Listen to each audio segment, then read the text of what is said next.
Alors c'est vrai qu'il y a comme ça des personnes, hommes comme femmes, et ça peut se révéler déjà à l'enfance, qui sont porteurs de quelque chose qui est très marqué, et d'où ce désir et cette force qui les anime jusqu'à leur dernier souffle.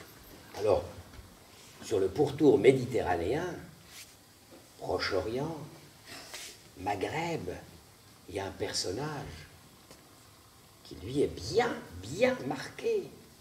Vous avez entendu parler de Nasreddin? Nasreddin, oui. Ah oui. Ah oui, Nasreddin, on dit de lui qu'il est fou et qu'il est sage, vous voyez.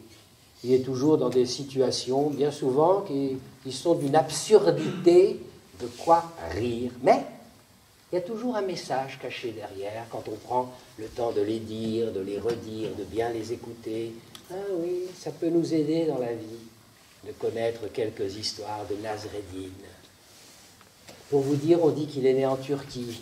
Et la statue qui le représente, c'est un âne, et il est assis à l'envers sur son âne. Alors ce matin-là, Nasreddin, il a passé une nuit formidable, tranquille. Il descend, et aussitôt sa femme Jamela lui dit: Nasreddin, écoute-moi bien. Aïe, il commence à trembler. Nous, les hommes, on connaît ça.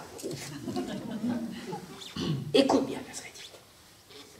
Tu sais tout l'intérêt et toute l'aide que je porte aux pauvres de cette ville.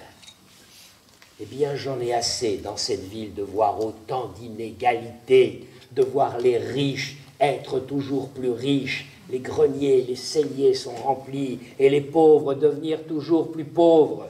Pour eux, chaque jour est un jour de survie. J'en ai assez.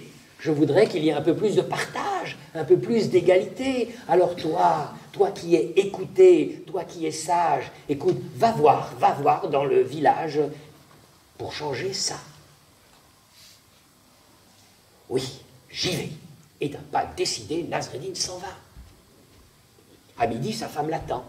Il n'est pas de retour. Toute l'après-midi, elle vient, puis enfin, elle le voit arriver. Là, il est là, au bout de la ruelle. Il avance d'un pas un peu traînant, la tête basse. Elle court vers lui et lui dit: alors, Nasreddin, alors, tu as réussi? Nasreddin redresse la tête et dit: oui, mais à moitié. Mais comment ça, à moitié? Ben oui, j'ai réussi à convaincre les pauvres de partager.